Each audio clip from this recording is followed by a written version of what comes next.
Les vraies voix Sud Radio, 17h-20h, Philippe David. Retour des vraies voix avec Philippe Bilger, Lydia Guirousse et Nicolas Corato. Pour certains, l'immigration et l'identité vont être des sujets clés de la prochaine présidentielle et le moins qu'on puisse dire est que les dernières déclarations dans ce domaine sont surprenantes. Dans une tribune publiée dans Le Figaro, tribune intitulée « Immigration, tout repenser à partir de zéro », Manuel Valls, ancien Premier ministre socialiste, appelle, je cite, « les républicains des deux rives à proposer une réforme drastique de l'immigration, notamment la suspension du regroupement familial et du droit à l'admission sur le territoire pour les conjoints étrangers ». Hier, lors d'une conférence de presse à Mérignac, la présidente du RN a répondu à une question au sujet des pénuries de main-d'œuvre, comme celle que connaît le Royaume-Uni, par ceci. Je ne suis pas idéologue, donc si demain mon pays, la France, avait besoin de faire appel à de l'immigration, soit. Bref, deux réponses surprenantes quand on regarde l'échiquier politique. D'où notre premier débat, Valls-Le Pen, est-on à front renversé sur l'immigration?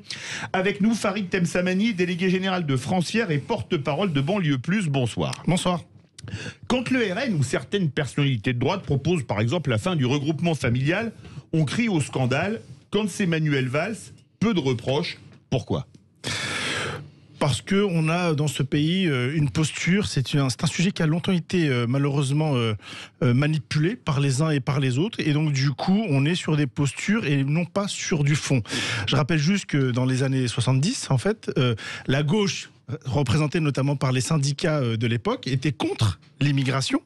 Et le grand patronat de l'époque, notamment, était lui plutôt très favorable parce qu'on était dans la reconstruction d'après-guerre, notamment dans les 30 Glorieuses. La réalité, c'est qu'on s'est loupé dans notre pays, notamment au début des années 80, avec cette notion que moi j'appelle raciste, qui s'appelle l'intégration, en réalité. Alors c'est un peu plus délicat, mais en réalité, on s'est complètement planté et on n'a jamais réussi à poser sereinement ce débat-là. Donc, la notion de l'identité, de ces questions-là, dans les élections présidentielles, c'est quelque chose de relativement récurrent. Ça n'est pas que celle-ci. On parlait déjà en 2017, souvenez-vous, de certains candidats en 2017 qui en avaient fait quasiment leur faire valoir. Mais ça a toujours été le cas. Moi, je suis très heureux qu'on puisse poser le débat, si on le pose de manière sereine, parce qu'il faut affronter la réalité. Notre pays n'a pas toujours été exempt de tout reproche en la matière. Philippe Bilger. Farid Temsamani. Un peu de dérision, vous êtes courageux de vous dire Banlieue Plus et Francière, parce que c'est presque contradictoire de mon point de vue, mais j'exagère un peu. Oui. Plus sérieusement, je ne suis pas persuadé que la question toujours pertinente par principe de Sud Radio soit bien fondée. C'est important, les principes. Parce que je ne vois pas de radicale différence entre ces deux déclarations. D'une part, on a un Manuel Valls qui va au bout d'un réalisme qu'il a toujours manifesté, notamment lorsqu'il était au Parti Socialiste. On ne peut pas dire qu'il était dans la branche sulpicienne ou naïve. Et d'autre part, Marine Le Pen, on lui a reproché de faire de tout cela un fonds de commerce, mais ça ne lui interdisait pas, éventuellement, de tomber dans un pragmatisme totalement utilitaire. C'est ce qu'elle semble faire avec cette déclaration. Donc, sous votre contrôle et votre avis, je ne vois pas de réelle contradiction entre les deux. En profondeur, ces deux personnalités-là sont assez proches l'une de l'autre. Probablement. La difficulté, c'est que Marine Le Pen n'a jamais été au pouvoir, elle n'a jamais eu à gouverner notre pays, et nous avons eu un Premier ministre qui s'appelait Manuel Valls. Et la difficulté, c'est que, alors je peux me tromper, mais de mémoire, lorsqu'il était chef du gouvernement, il n'a pas réussi, en tout cas, de manière officielle, à instaurer une politique, ou en tout cas une retranscription d'une volonté politique de modifier ou de corriger ce qui n'a pas fonctionné dans notre pays, notamment en matière d'immigration ou d'intégration, ou appelons ça de l'identité au sens très large. C'est pour ça que je faisais le comparatif entre les deux. Nicolas Corato. Oui, moi, je vais prendre les choses de manière un peu puzzle, mais il y a des choses qui me choquent dans la tribune de Manuel Valls ou qui m'interrogent. C'est le fait que, vous ne l'avez pas signalé, mais c'est le fait que Manuel Valls revienne sur la Convention européenne des droits de l'homme. C'est-à-dire qu'il explique qu'il faudra, pour mettre en œuvre ces nouvelles règles d'immigration, s'affranchir, dit-il, d'une partie de la CEDH ou d'une totalité des règles de la Convention européenne des droits de l'homme. C'est la première fois et on va pas être d'accord avec Philippe Bilger, mais c'est la première fois qu'un homme, un ancien Premier ministre, que je qualifie moi aujourd'hui de macronien, donc c'est la première fois que dans la Macronie, on va dire comme ça rapidement, ce sujet-là s'exprime aussi clairement. Et je note que cela vient après les mises en cause de la CEDH par Éric Zemmour, par Xavier Bertrand, par Michel Barnier, par tous ceux qui sont réalistes, par Arnaud Montebourg. Non mais je dis pas que c'est bien ou pas bien, Lydia. Oui. Je dis simplement que c'est un sujet sur lequel moi je resterai assez attentif. La deuxième chose, c'est que je suis désolé de le dire, mais le plus réaliste des deux, c'est quand même, ça me coûte, c'est Marine Le Pen. Parce que la question que pose Marine Le Pen, qu'a d'ailleurs posé Geoffroy Roux de Bézieux à la REF, le patron du MEDEF, à la fin du mois d'août, c'est que l'Europe est en train de connaître une période de croissance comme on en a rarement connue. Peut-être conjoncturelle, certainement structurelle, disent certains économistes. Après une grosse chute du PIB, quand même. Nous avons besoin, dans ce continent, et moi je ne dis pas que c'est une bonne ou une mauvaise chose, je relis ce que disent les économistes, d'un afflux de main-d'œuvre étrangère à l'Europe de plusieurs centaines de milliers de personnes. On va me dire, il y a 6 millions de chômeurs en France, oui, c'est toujours la chose qu'on répond. Eh bien, pourtant, les emplois peu qualifiés, ça arrive depuis la main-d'œuvre étrangère qui vient des pays hors Europe, hors Union Europe. Donc, il y a un moment, je suis d'accord avec vous, ces sujets, on devrait les mettre sur la table de manière la plus objective possible et la plus sereine possible. Moi, si pour faire tourner l'économie européenne, il faut faire venir des gens hors Union européenne, je ne vois pas en quoi ce serait mal. Après, la question, c'est de savoir ce qu'on en fait, comment on les traite, comment on en fait ensuite ou pas des citoyens. S'ils veulent retourner chez eux, comment on génère le retour chez eux, mais qu'on traite ce sujet, qu'on arrête d'être aveugle ou d'être dans des postures. Si pour faire tourner notre économie, pour soigner nos vieux demain, pour dire les choses comme elles sont, parce que c'est ça la question. Qui ira soigner nos vieux demain dans les EHPAD ? C'est un vieux fantasme non, de la gauche. c'est pas un fantasme. Regardez ce qui se passe en Italie. Regardez comment les Italiens sont en train de recruter à tour de bras des aides-soignants syriens, des médecins syriens, des médecins libanais. Lydia Guirousse et Farid Temsamani. Oui, je pense que c'est effectivement, si on regarde la PHP, vous avez énormément de médecins qui sont d'origine étrangère et qui d'ailleurs travaillent beaucoup et sont pas si bien payés que ça. Et ça, je trouve que c'est scandaleux. Mais faire venir, moi, je pense que nos capacités d'accueil sont saturées. Et je pense que ce serait une erreur pour la société française aujourd'hui que d'accueillir davantage de personnes, y compris pour des questions économiques. Je pense que en fait, ce qui empêche de pourvoir les emplois qui sont très peu qualifiés et qui sont pas très valorisés, c'est aussi que parfois le fait de ne pas travailler est plus intéressant que de travailler. Il y a aussi ce problème-là, c'est la trappe misère et peut-être qu'ils sont en train d'y remédier avec la réforme du chômage. Ça fait très longtemps qu'on parle de cela. Et puis la question de l'assistanat. Donc vous avez des personnes qui vont préférer rester chez eux plutôt que d'aller travailler, sinon vous perdez aussi des prestations sociales et ça compte dans un budget. Je pense qu'aujourd'hui, comme le dit Manuel Valls, vous avez 10,2% de la population qui est d'origine étrangère d'après l'INSEE. On a une crise du logement, on a une crise de l'école, on a un communautarisme exacerbé, on a un problème, on n'est même plus dans l'intégration, on est dans le communautarisme. Et moi, je suis favorable à ce qu'on remette en place l'assimilation parce que je trouve que c'est la seule façon de refaire des Français de cœur et d'âme, de personnes qui sont françaises dans les papiers. Et il y a un développement d'une haine de la France dans de nombreux quartiers qui se fait. Et il faut le voir, il ne faut pas détourner le regard. Et c'est pas être zémouriste ou je sais pas quoi que de dire ça. C'est une réalité et des études le démontrent. Vous avez des études qui démontrent que vous avez une partie de la jeunesse qui ne comprend pas et qui rejette les valeurs de la République, de la laïcité. Et pire encore, une autre étude a démontré qu'une partie préférait les lois coraniques, la charia, que les lois de la République. Que les lois de la République. On a quand même un problème majeur sur cette génération-là. Donc accueillir encore des nouvelles personnes qui vont pas aller dans les beaux quartiers, qui vont aller dans des quartiers qui sont déjà gangrénés par ces problèmes-là et qui vont accumuler misère sur misère. Misère économique et misère sociale et misère culturelle. Qu'est-ce que vous voulez pouvoir faire ? Moi, je pense que la position la plus respectueuse pour les personnes que nous allons accueillir ou que nous avons déjà accueillies, c'est arrêter pour le moment l'immigration et pouvoir accueillir correctement, offrir des conditions de vie, mais aussi un avenir pour leurs enfants. Et pour le moment, nous n'y sommes pas. Farid Temsamani. Oui, alors, il y a plusieurs sujets. Avec Nicolas Corato et Lydia Guirousse, il y a deux sujets. Voilà. Enfin, c'est le même, mais pas vu. C'est très lié. Alors, tout est lié. En réalité, effectivement, c'est qu'est-ce qu'on fait des gens. La réalité, c'est si. Je suis le pur produit de l'immigration.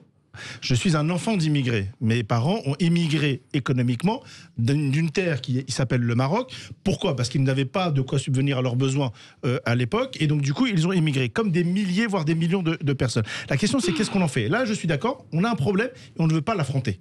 Alors, on a parlé d'un certain nombre de conséquences. Maintenant, il ne faut pas se voiler la face. Vous avez des Français qui émigrent également. vous avez 2 à 3 millions de Français qui vivent un peu partout sur la planète, expatriés ou pas expatriés, et qui, donc du coup, il faut bien prendre conscience. Sur la notion économique, on aura de toute manière toujours un chômage structurel, un chômage qui de toute manière ne diminuera pas, qui ne concerne pas que les immigrés. Ce que Lydia Guirous évoque, notamment sur les conditions sociales, etc., ça ne concerne pas les immigrés, ça concerne l'ensemble de nos concitoyens sur notre pays. Je suis complètement d'accord qu'il faut certainement revoir un certain nombre de choses. Maintenant, sur l'immigration, moi je suis heureux que le sujet soit posé. Si on pouvait éviter de le caricaturer dans un sens ou dans un autre pour apporter des véritables solutions, la question c'est qu'est-ce que nous voulons pour notre pays dans 30 ans, dans 40 ans, sur cette question-là. Philippe Bilger. Farid, je voudrais pas terminer, en ce qui me concerne en tout cas, sur une note d'espoir.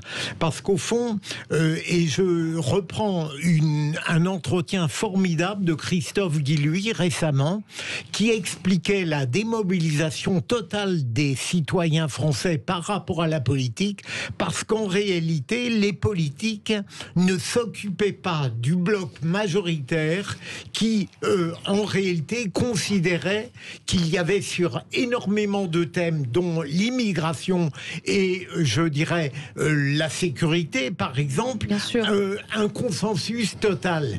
Et il créait des fractures totalement conjoncturelles. Et donc, est-ce qu'on ne pourrait pas dire que avec Marine Le Pen, Manuel Valls, Xavier Bertrand et d'autres, au fond, il y a une petite avancée de la prise de conscience de ce bloc majoritaire par certains politiques.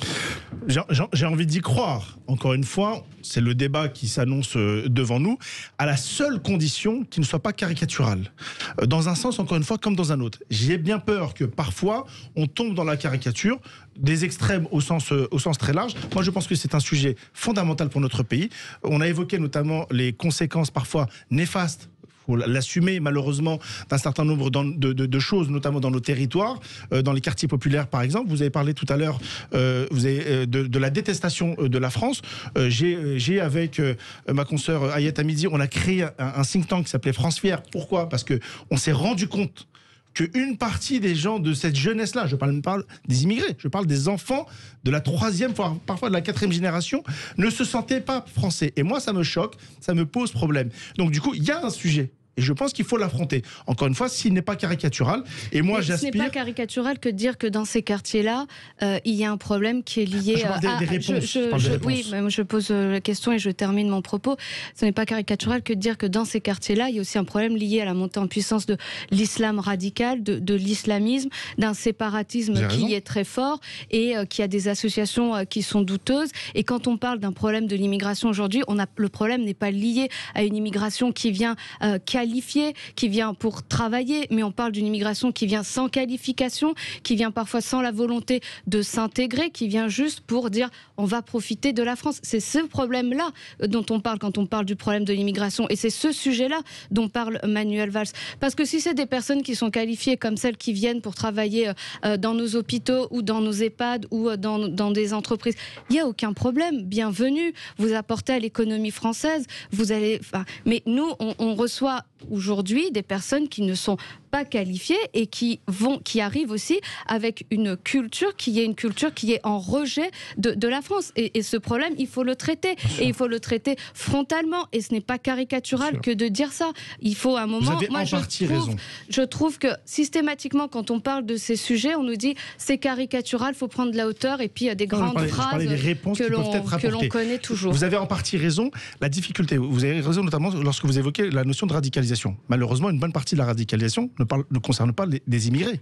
Parle des citoyens français. Ils sont plus immigrés. Bien sûr, vous avez complètement. Non mais vous avez compris. Ce que je veux vous dire par là, c'est que malheureusement, une bonne partie de la radicalisation de notre pays ne sont pas issus de flux migratoires.